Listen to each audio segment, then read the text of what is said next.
Hello বন্ধুরা, আজ আমি ফার্স্ট টাইম মায়াপুর যাচ্ছি, তাও আবার মামিদের সাথে। তো এখন চলে এসেছি আমরা বোলপুর স্টেশন ট্রেন ধরতে। তো এখন ওয়েট করছি, ট্রেন এখন আসেনি। তো এখন তারপর দেখা যাচ্ছে তোমাদের ট্রেনে। তো এখন ট্রেনে চেপে পড়েছি, তো এখন সিট পাইনি। এই কারণেই আমরা এখন দাঁড়িয়ে দেশি জোগাড় করছি। কি করব এখন, গেটের কাছে দাঁড়িয়ে আছি, কোনো সিট পাইনি। মামিদেরকে তো দুটো সিট কোনোরকম করে জোগাড় করে বসিয়ে দিয়েছি, তো আমি আর ভাই এখন গেটে দাঁড়িয়ে আছি। তো দেখা যাচ্ছে বর্ধমানে ফাঁকা হবে ট্রেন একটু, তো তারপরে আমরা সিট পাবো। এখন বর্ধমান চলে এসেছে, একটু বর্ধমান স্টেশন, তারপরে আমরা সিট পেয়ে গেছি। ভাই এখন পুরো ফাঁকা ট্রেন। তো ভাই আমি বসেছি, পাশে আছে দিদা। তো এখন বর্ধমান থেকে সোজা কাটোয়াতে নেমে পড়েছি। কাটোয়া থেকে ট্রেন ধরবো, তারপর মায়াপুর। কাটোয়ায় নেমে দেখি আমাদের ট্রেন, নবদ্বীপের ট্রেন এখন লেট আছে। তো একটু কী করা যায়, তো ভাই আমি বললাম একটু ঘুরে আসি। তারপর দেখলাম একটা আখের রস বিক্রি করছে, তো এখন দুই ভাই আখের রস খেতে চলে এসেছি। তো দুই ভাই এখন আখের রস খাচ্ছি, তারপর তোমাদের সঙ্গে দেখা হচ্ছে পুরো নবদ্বীপে।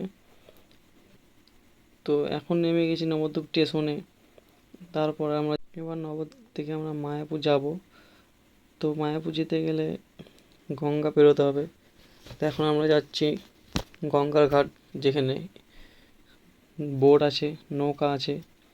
সেই যখন টোটোয় উঠে পড়েছি, তখন টোটোতে করে যাচ্ছি মায়াপুরের ঘাট, নৌকা ঘাট। তো এখন চলে এসেছি মায়াপুর যাওয়ার পথ।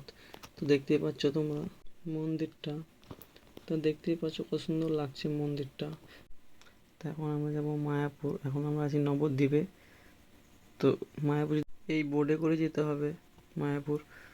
তো আকাশটা দেখতেই পাচ্ছ কত সুন্দর, আর মেঘটা। তো আমরা এখন যাচ্ছি পুরো মায়াপুর। তো এই জায়গাটা মায়াপুর, এদিকটা নবদ্বীপ, আর গঙ্গার এই পারে মায়াপুর। তো দেখতে পাচ্ছ মায়াপুর থেকে আসছে নবদ্বীপে, আর আমরা যাচ্ছি নবদ্বীপ থেকে মায়াপুর। এখানে দেখো দু রকম জল দেখা যাচ্ছে, একটা যমুনা নদী, একটা গঙ্গা নদী। তো আমরা এখন ঢুকে পড়েছি যমুনা নদীতে। তো এখন মায়াপুরে নেমেই একটা বাস পেয়েছি।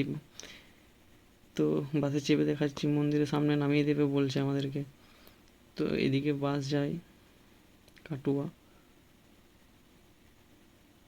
তো এখন প্রচণ্ড গরম, সামনে বসেছি, মুখ পুরো ঘেমে গেছে। তো এখন তো নামার পর আমরা তোমাদেরকে মন্দিরের পেছনে এসে বসে আছি। তো তোমাদেরকে মন্দিরের পেছনে দেখাচ্ছি, এটা হলো মন্দিরের পেছন, বাগান টাইপের আছে।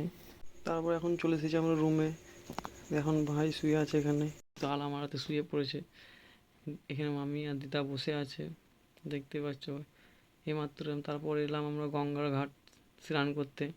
তো ভিডিওটা একটু ভালো লাগলে লাইক, কমেন্ট, শেয়ার করে দেবে, আর ফেসবুক থেকে দেখলে পেজটা একটু ফলো করে দেবে।